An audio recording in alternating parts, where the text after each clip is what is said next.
Masakit ba ang inyong batok, ulo, leeg? Cervical spondylosis yan. May stiff neck, masakit na balikat. Lahat tayo mararamdaman natin to. At naramdaman mo na ba ito? Masakit yung iyong leeg, yung iyong balikat, lalo na doon sa may bungo, doon sa iyong batok, balikat, ulo. Nagkakaroon ka ng stiff neck, talagang laging masakit doon. At kapag ginagalaw, lalong sumasakit.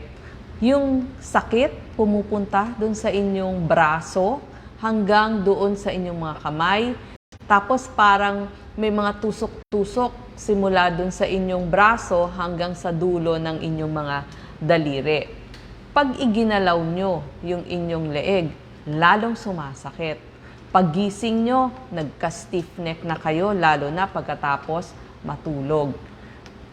Nawawalan ng pakiramdam o manhid ang inyong mga daliri. From time to time, masakit yung inyong ulo at nagsisimula ito dun sa inyong batok papunta hanggang sa noo nyo. Ganong kasakit. Minsan nga iisipin mo, meron na ba akong cancer sa ulo? Tapos nawawalan ng lakas ang inyong kamay, ang inyong paa, pwede ding mangyari yon. Nagkakaroon din ng pagtigas ng mga muscles. So, nagkakaroon ng muscle spasm. Hirap lumakad, nawawala ng balance, kala mo nagve-vertigo ka, naninigas ang iyong mga muscle. Tapos, merong click or pop, o kaya parang yung tunog na dinudurog yung inyong leeg kapag ginagalaw nyo, naririnig nyo yon. Tapos, yung hilo nyo, may kasamang pagsusuka, akala mo lagi nagve-vertigo ka. Ang kirot-kirot lahat, simula dun sa inyong bungo hanggang dun sa inyong spine o dun sa gulugod. At pasakit ng pasakit through time. Yung iyong masakit na ulo, batok, tusok-tusok sa braso o kamay, laging nabibitiwan yung inyong mga hawak, tapos pati pag-ihi, paglalakad, apektado na.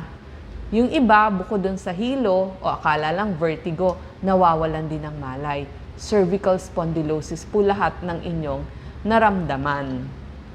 Kapag naramdaman nyo, itetest kayo ng doktor nyo. Okay pa ba yung lakas, yung paglalakad ninyo? So, physical exam ng inyong doktor. Hihingan kayo ng x-ray, ng CT scan, at ng MRI. Idagdag na natin dyan yung myelogram. Ito parang CT scan yun para sa muscle. At may tinatawag din EMG, yung electromyogram. Para naman yan sa nerves or sa ugat. So yan yung mga laboratoryong hihingin sa inyo ng inyong doktor. Ano naman ang gamutan? Maaring ipahinga.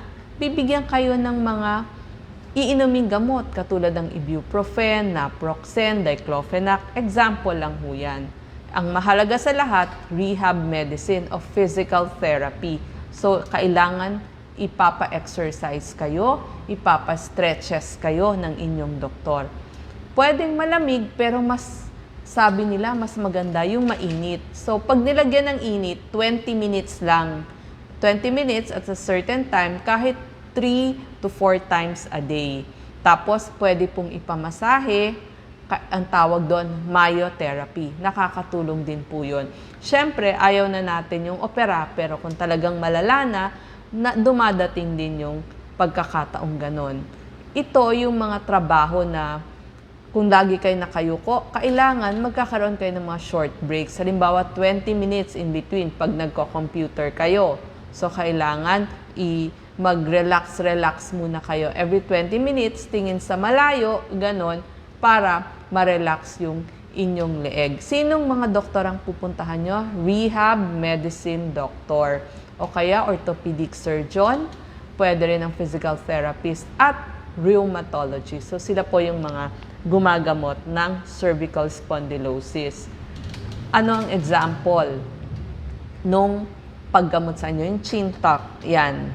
Si Dr. June Reyes, ang dami niyang mga ganitong exercises. Panoorin nyo na lamang po. Chin tuck, scalene stretch yung to the sides. Side ang ulo, kaliwa, kanan. Pwede nyo rin pong i-stretch ang inyong ulo. Hawakan lang yung bungo ninyo at pa-forward. Yan, mai-stretch din. Pag nakahiga naman kayo, pwedeng tingin sa kaliwa o sa kanan dun sa inyong leeg. O kung nakaupo kayo, pwedeng pa-back naman. Kung kanina, pa-forward, pwedeng i-back. Tapos pwede din po neck rotation. Unti-unti lang. Huwag bigla-bigla. At saka syempre, yung ating balikat, kailangan i-stretch natin papatalikod. Isa pang gamutan, kailangan maganda ang ating posture, good posture. Kasi pag pangit nga ang ating postura, sumasakit yung ating leeg. So may tinatawag tayong text neck. Yung text ng text, papaliwanag ko yan. Pag nakaupo tayo, wag ho tayong nakaslump. Kailangan diretso ang upo, pati ang pagtulog, stand straight, mag-ehersisyo, ituturo ko po lahat to. At pag nagmamaneho tayo, may tinatawag na low rider. So, tamang pagmamaneho. At syempre, yung ating mga heels o matataas na mga takong, i-save natin para lamang sa party. Pero sa pang-araw-araw, mas maganda rubber shoes or flat shoes. Ano ang dahilan nito? Ang cervical spondylosis, ito sa pagtanda o sa pag-edad. Ito yung general na tawag sa pag-edad, sa sobrang gamit, o ibig sabihin, rayuma sa leeg. Nagsisimula po ito edad 30. Kaya ang dami kong alam, 40s pa lang talagang ang sasakit na ng leeg at ulo nila at balikat nila. Pero alam nyo ba, pag edad natin ng mga 60 years old, 85% ng population or 9 out of 10 halos sa senior nakaramdam ng pagsakit ng leeg, balikat, batok, lahat po yan. Lalo na kung ang trabaho ninyo nung araw pintor, tile setter, construction, nagdadrive ng bus, truck drivers. Bakit po? Kasi pag edad natin, lumalambot yung ating nung bata tayo, ang ganda, ang kinis. Pag edad natin, nagkakaroon ng degeneration o nagiging mahuna ang ating mga buto. Nawawalan ng tibay, lumalambot. Kaya ito naging kulubot. Yung gilid ng buto natin nagkakaroon ng parang tinik-tinik, bone spurs ang tawag doon. Masakit ho yan. Numinipis din yung mga disc, ito yung mga pagitan, naiipit na. Kaya nga, yung mga nerves doon, naiipit. So, nagkakaroon ng parang wrinkle, yung mga gulugod natin, kulubot na buto, spine, na saan pwedeng maipit yung ating mga muscle, yung mga ugat o nerves, pati na rin yung mga artery, litid, kasama na rin. So, masakit ho ito. Kaya ko sinabi, yung iba kasi, bakit ho sasakit? Tumanda lang naman ako. Kasi nga, ito yung likod natin. Nakita natin yung gulugod natin, doon lumalabas yung mga nerves. So, kapag naipit yan, pupunta sa muscle. Kaya masakit yung mga muscle natin sa balikat, sa likod, sa leeg, sa batok, at pumupunta yan hanggang sa ulo. From batok to ulo, masakit. At sinabi ko kanina, hanggang sa braso, hanggang sa dulo ng inyong daliri. Yun po ang dahilan.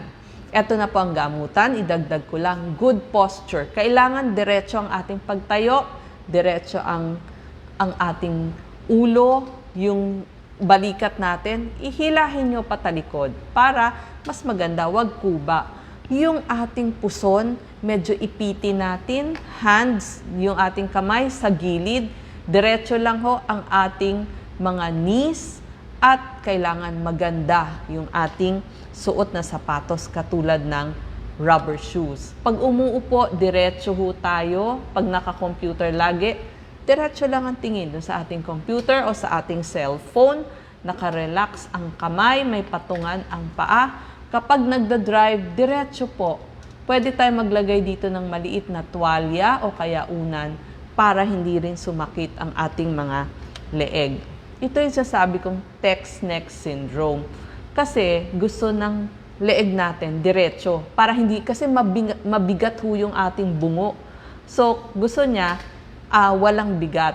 Pero kapag medyo na-tilt nyo na ng ganyan, yumuko na kayo, ang 15 degrees, ramdam niya na 27 pounds yung inyong bungo. At kapag mas nakayuko pa, na tilt nyo yung inyong neck ng 30 degrees, 40 pounds. Ganong kabigat. So talagang sasakit yung inyong leeg, yung inyong balikat. At pag yukom-yuko na, halos 60 pounds yan. Napakabigat po. Kawawa naman mangyayari dun sa ating leeg. So ganyan ang nangyayari. Yan ang tinatawag na text neck o cervical spondylosis. Pag ho tayo ay nakahiga, kapag tagilid, maglagay tayo. Medyo itupi natin yung ating tuhod. Lagyan natin ng pillows sa pagitan ng ating mga tuhod. Tapos, yung ating unan, manipis lang, huwag kakapalan. Ang problem nga lang ho ito pag may hyperacidity kayo. Pag tihaya naman kayo kung matulog, may suporta sa leeg, may suporta dun sa ilalim ng inyong tuhod. Pwede kayo maglagay ng unan dyan. Tapos wag hong sobrang lambot ng inyong kutsyon. Kailangan medyo matigas. Ito pa po yung posture, mga exercises, yung mga pagganyan-ganyan natin, maganda po yan. I-stretch ho natin yung shoulders. Itinuro ho lahat ito ni Doc Willie. Yan, yung mga forward bending, tapos yung mga patagilid-tagilid, kung kaya nyo pa hong gawin nyo yan tuwing umaga.